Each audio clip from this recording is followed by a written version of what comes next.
2004, I was diagnosed with breast cancer, and I told them that they were lying, that there was no way I could have had cancer. And I went there to the doctors, actually to the plastic surgeon, to talk about my arms because I lost so much weight. I had excess skin that needed to be removed. My doctor said, "Lisa, my gosh, what is that?" So right next to his office was a lady by the name of Linda Barney, Dr. Barney. And she's a surgeon, and they literally right there and then took them 2 hours to talk me into doing a biopsy right there and then. No timing, no, we'll think about it later, come back, nope.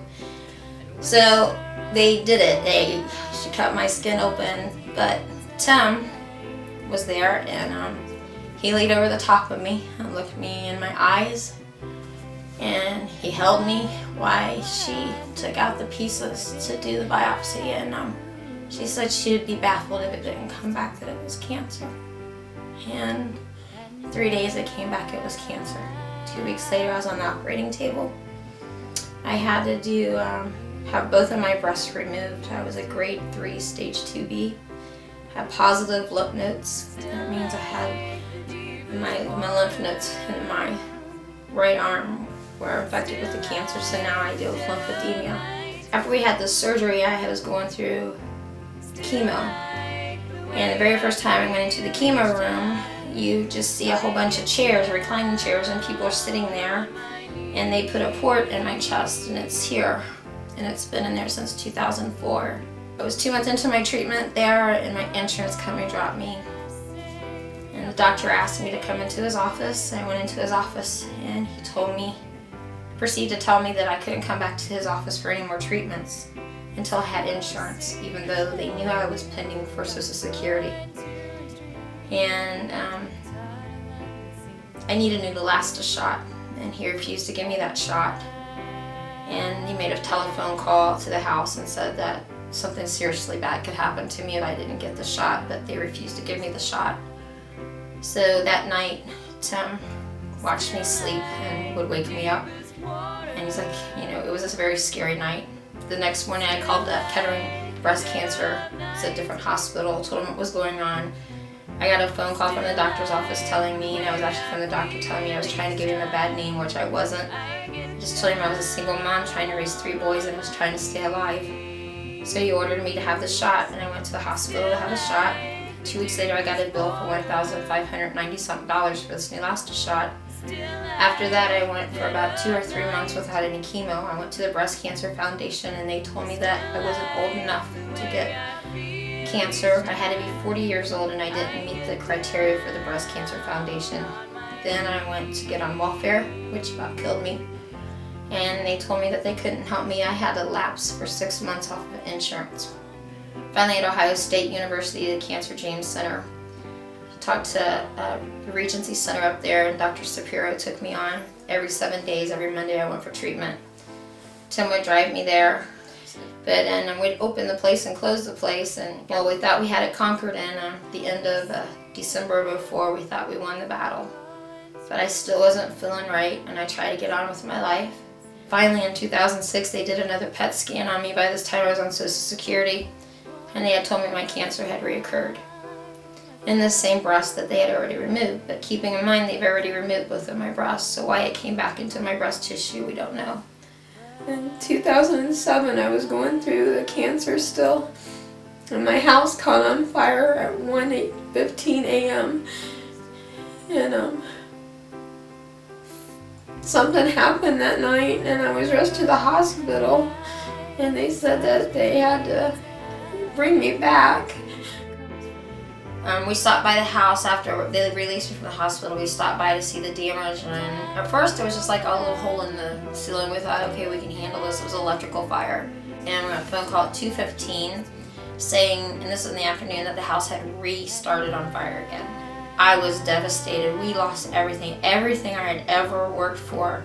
Not only dealing with cancer, and not once but twice, and then I'm going to the treatments and the radiation and the surgeries, and now I've lost my house and everything that I've ever worked for.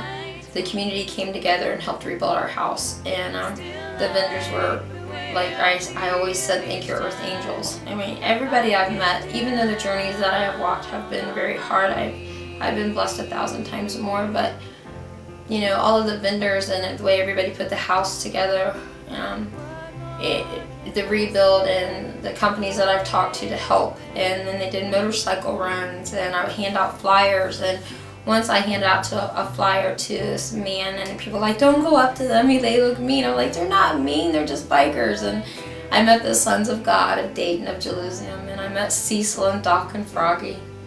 And they were helping a family with children, and they were working with this lady by the name of Marie Hamm, and she is up in Middletown, and she worked for Dollar General, and she was helping this. The store was like donating toys so they could give them to these children. And somehow or another I got into the subject, and Marie wanted to meet me. So she came down here to Kettering and met me, and she was so inspired by me, and she could still see the pain in my eyes. I always say thank my Earth Angels. Well, one morning at 4:00 a.m. my cell phone rang, and I answered it, and it was Marie crying. I'm like, Marie, what's wrong?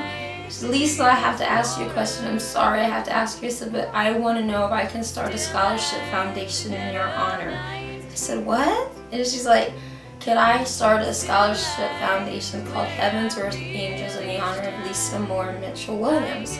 And this scholarship foundation will be to help children that are victims of parents that are terminally ill, so these children will not be left behind. And I was so honored by that. So I said, sure. So she's been trying to get this going on, and in 2007 they did a motorcycle run.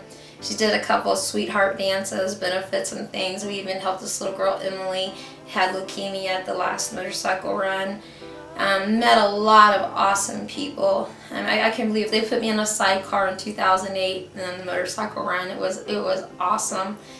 There's 2 armbands out. There's one, a guy by the name of Victor Ray. I called because we were trying to think of ways to make money to rebuild the house.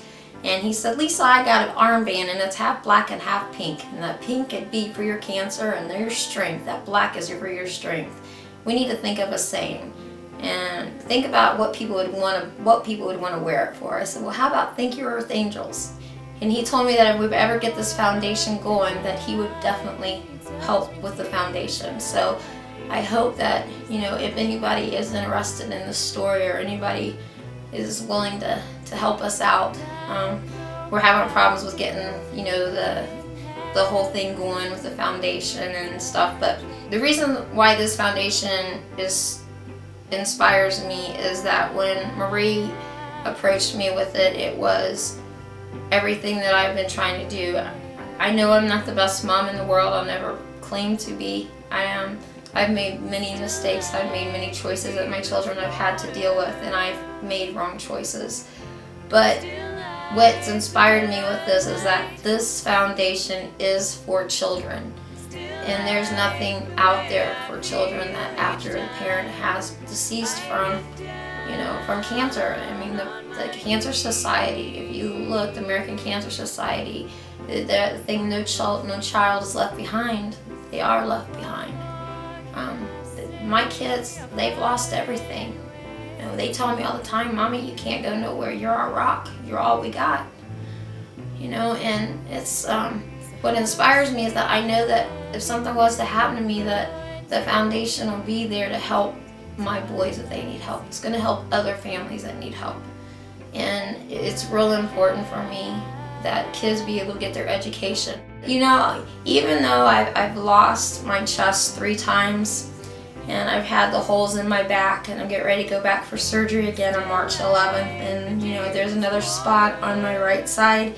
Even though all has come about, the strength from the people around me has been overwhelming. I feel each time I get